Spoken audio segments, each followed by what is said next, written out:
Burkina Faso, Mali and Niger, under the banner of the Alliance of Sahel States, AES, are once again sending shockwaves. These nations, led by fearless military leaders like Captain Ibrahim Traore, are not just talking about freedom, they are seizing it with both hands, breaking the chains of neo-colonial bondage that have held us down for far too long. And oh, how the West, particularly France, and some of our own timid African leaders are trembling as the AES unveils plans so bold, they're giving nightmares to those who thought they could keep us enslaved forever. Let's rewind a bit. When Captain Ibrahim Traore, the fiery young leader of Burkina Faso, stood up and declared, "It's not just the currency. Anything that maintains us in slavery will break those bonds," the West snickered. France, that old colonial master, laughed through its crooked teeth, and some African leaders, those spineless puppets who've grown fat off the crumbs of imperialism, rolled their eyes and muttered, "This young man doesn't know what he's saying." They thought it was a joke, a fleeting outburst from a hot-headed revolutionary. Little did they know that Traore, alongside his comrades in Mali and Niger, wasn't just blowing hot air. These leaders had plans, bold, audacious, earth-shaking plans, that are now unfolding before our very eyes, proving that the spirit of Sankara, Lumumba and Nkrumah still burns brightly in the Sahel.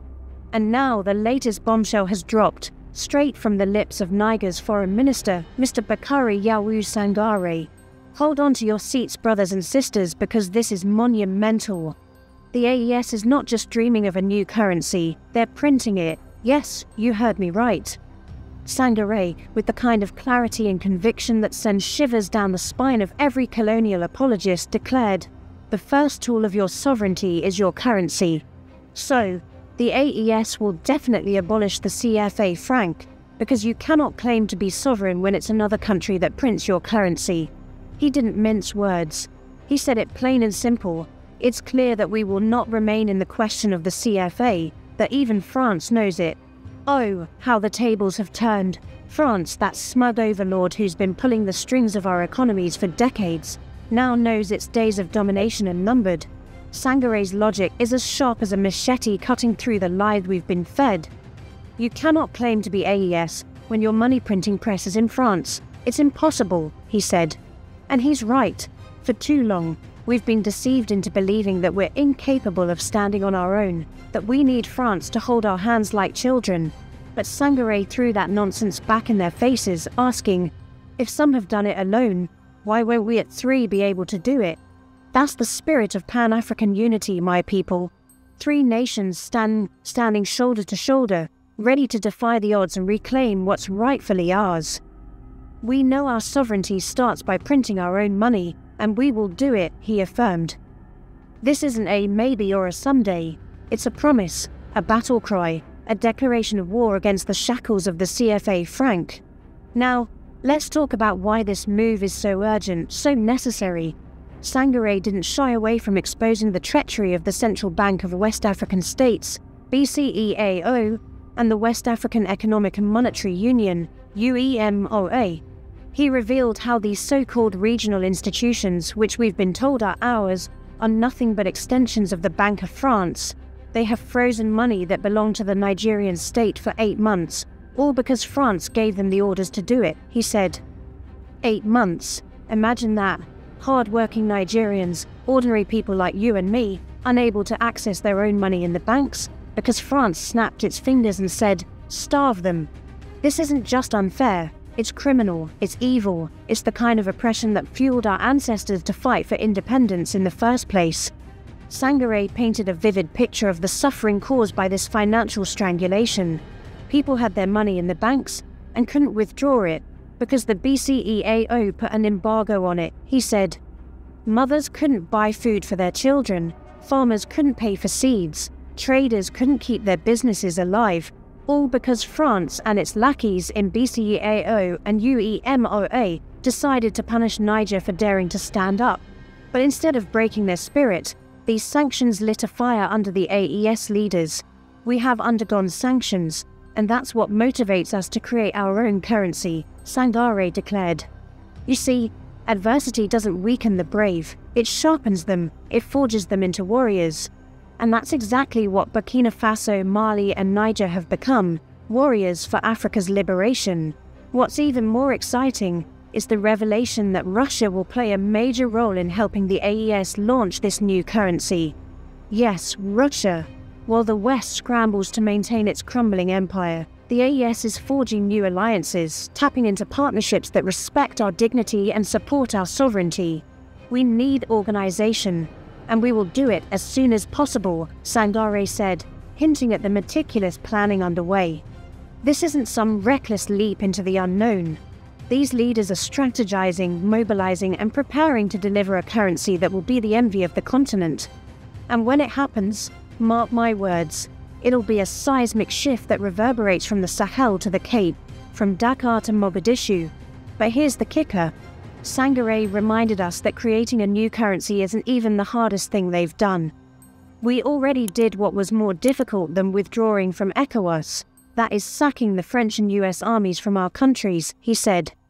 Think about that for a second. Kicking out foreign troops, boots on the ground, drones in the sky, bases on our soil, was a Herculean task, a slap in the face to the imperialists who thought they could occupy us forever. And they did it. So, leaving UEMIA, child's play by comparison. It's a political decision. And when you make that decision, you must assume the responsibility. But we were able to do it, Traore said, with the confidence of a man who knows victory is within reach. This is good news, my people. Great news. It shows that these leaders are not just dreamers but doers, not just talkers but fighters, determined to break every chain of slavery, starting with the CFA franc. And while the AES is charging full speed ahead, another giant is awakening in Senegal. President Bassirou Diomaye Faye, that bold son of the soil, is also raising his voice against the CFA franc, outlining a path to monetary sovereignty that's sending shockwaves through the corridors of France-Afrique. On April 4th, Senegal's Independence Day, he laid out 3 options: a shared currency within ECOWAS, a regional currency within WEMU, or, if those fail, a national currency for Senegal alone. The slowness of the process is deplorable, he said, slamming the delays in ECOWAS's long-promised single currency, the ECO. He's not wrong. ECOWAS has been dragging its feet for years, promising integration while delivering nothing but hot air. So, Faye's ready to take matters into his own hands. If it takes time, we will begin minting our own currency, he warned, and you could almost hear the panic in Paris as he spoke. Faye's not naive, though. He knows a transition like this requires preparation. It is necessary to stabilize aggregates and ensure macroeconomic security, he said, showing he's not about to rush into chaos. But the intent is clear. Senegal will not remain a prisoner of the CFA franc, a currency that's been a noose around our necks since 1945. Whether it's through ECOWAS, WEMU or going solo, Faye is determined to cut the umbilical cord tying Senegal to France's treasury. And when you put that alongside the AES's plans, you see a pattern emerging, a continent-wide rebellion against the financial shackles of colonialism. Now, let's talk about the real losers here. France and the West. For decades, France has lorded over us with the CFA franc, a currency that's kept our economies tethered to its interests. They print it, they control it, they peg it to the euro, ensuring that our wealth flows out while we're left importing overpriced goods and exporting cheap raw materials. It's a system designed to keep us poor, dependent and submissive, but the AES and Senegal are saying no more. By printing their own currency, Burkina Faso, Mali and Niger are striking at the heart of France's economic empire in Africa. And when Senegal joins the fray, whether with a regional or national currency, it'll be another nail in the coffin of France-Afrique. This is a challenge France can't ignore. They've dominated us for too long, extracting our uranium, our gold, our cotton, our everything, while giving us nothing but crumbs and military bases. But now, the bill is due. It's time for France to pay back what it's stolen, to face the consequences of its greed. The AES leaders have already kicked out their troops, and now they're coming for their financial stranglehold. Traore said it best. As long as we remain in the system that disfavors us, we will never be able to develop. He's right. Development isn't possible when your money isn't yours. when your destiny is dictated by a foreign power. By breaking free, the AES is not just shaming France, but exposing ECOWAS as the toothless giant it's become.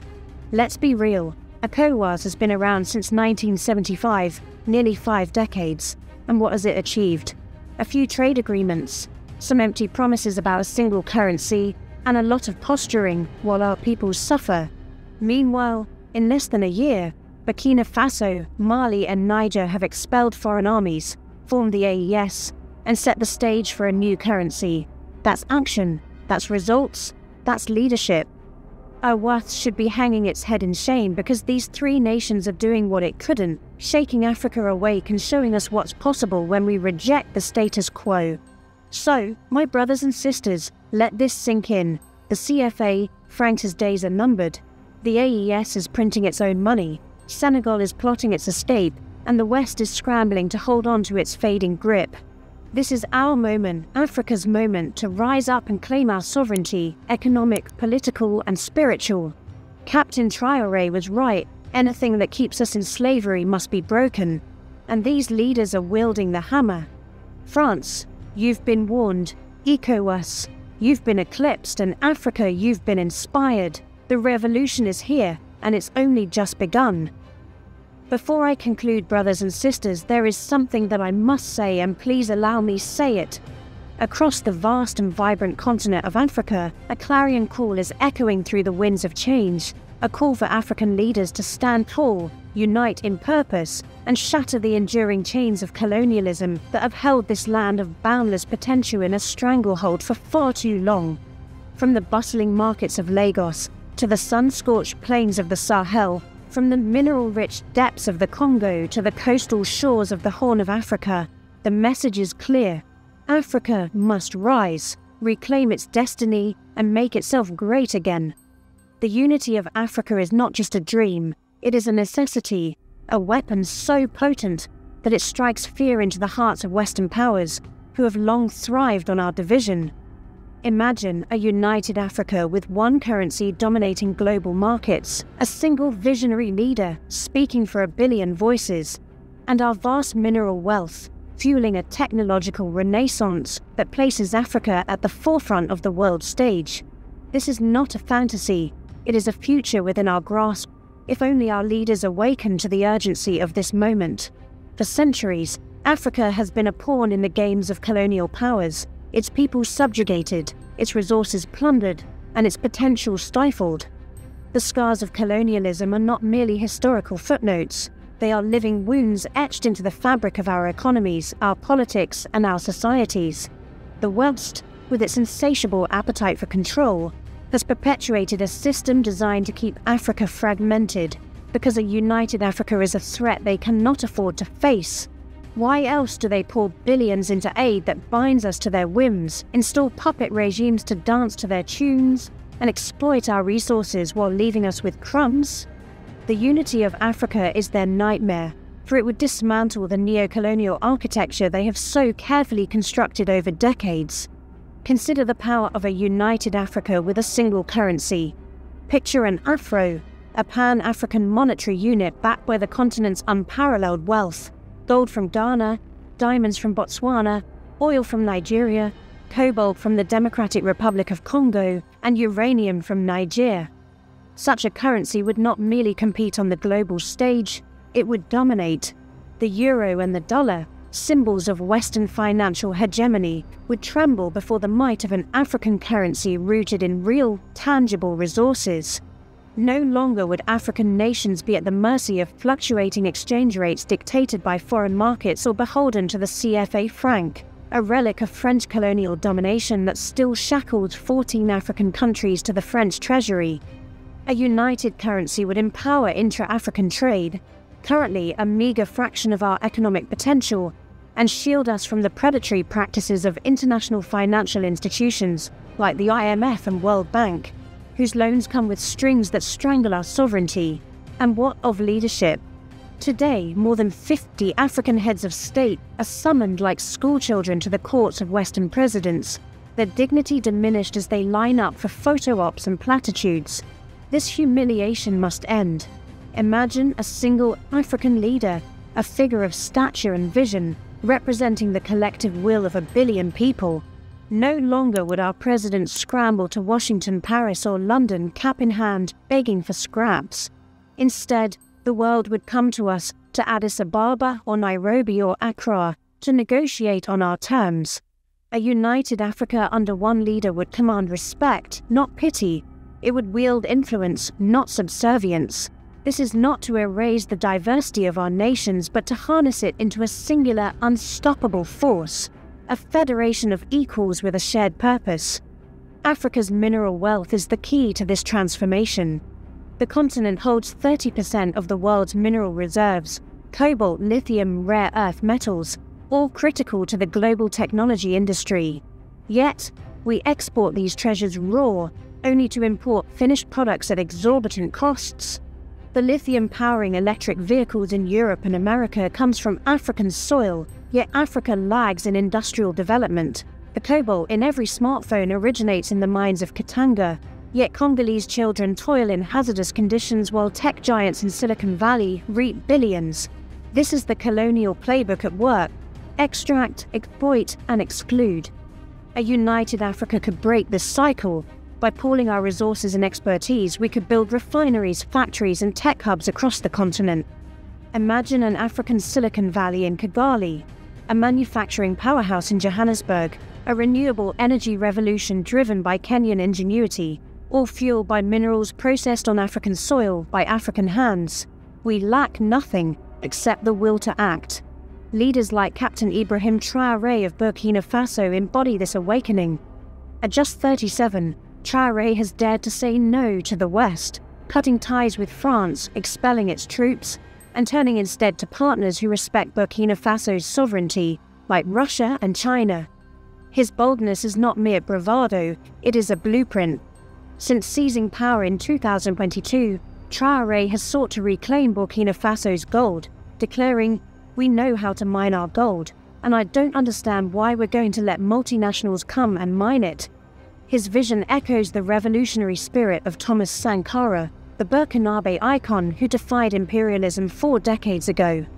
Traore's fight is not just for Burkina Faso, it is for all of Africa. He stands as a beacon, urging his peers to reject the neo-colonial yoke and forge a path of self-reliance. His critics call him reckless, but his supporters see a patriot brave enough to confront the West head-on, a rarity in a continent too often led by compromises. The West fears this shift. They fear leaders like Traore, because they know that if Africa unites, their centuries-long dominance crumbles. A united Africa would control its destiny, dictate the terms of trade, and harness its minerals to dominate the global tech industry. No longer would we export raw materials while importing poverty. We would export innovation and import prosperity. The West's aid budgets would become irrelevant, their military bases obsolete, their corporations forced to negotiate as equals rather than overlords. This is why they sow division, through coups, sanctions and propaganda, because a fragmented Africa is a pliable Africa. Yet, the road to unity is fraught with challenges. Our leaders must overcome their own egos, tribal loyalties, and short-term interests. Too many cling to power, fearing that a united Africa might diminish their personal fiefdoms. Too many are seduced by Western promises of aid or intimidated by threats of sanctions. The Economic Community of West African States, ECOWAS, once a symbol of regional promise, is faltering as Mali, Niger and Burkina Faso exit under military juntas disillusioned with its Western leanings. The African Union, AU, headquartered in a Chinese-built edifice, struggles to assert itself beyond summits and resolutions. These institutions must be revitalized or replaced with a framework that prioritizes African interests over foreign agendas. The vision of a single currency, a unified leader, and a mineral-driven tech revolution is not utopian, it is practical. The European Union, for all its flaws, shows that unity can amplify strength. Why not Africa? We have the population, 1.4 billion and growing, the resources, and the resilience forged through centuries of adversity. What we lack is the political will to act decisively. Leaders like Traore, Senegal's Bassirou Diomaye Faye, and others must inspire a continent-wide movement. Faye, another young leader, has championed breaking from the CFA franc and building ties with like-minded nations. These voices must multiply. Africa's youth, the beating heart of this continent, demand this change. They are tired of unemployment, tired of watching their resources enrich others, tired of being told Africa's time will come someday. That day is now. From the streets of Nairobi to the classrooms of Accra, young Africans are mobilizing, using social media to amplify their calls for unity and self-reliance. They see through the West's hypocrisy, condemning coups, while propping up dictators who serve their interests. They celebrate Traore not because he is perfect, but because he dares to dream of an Africa unshackled.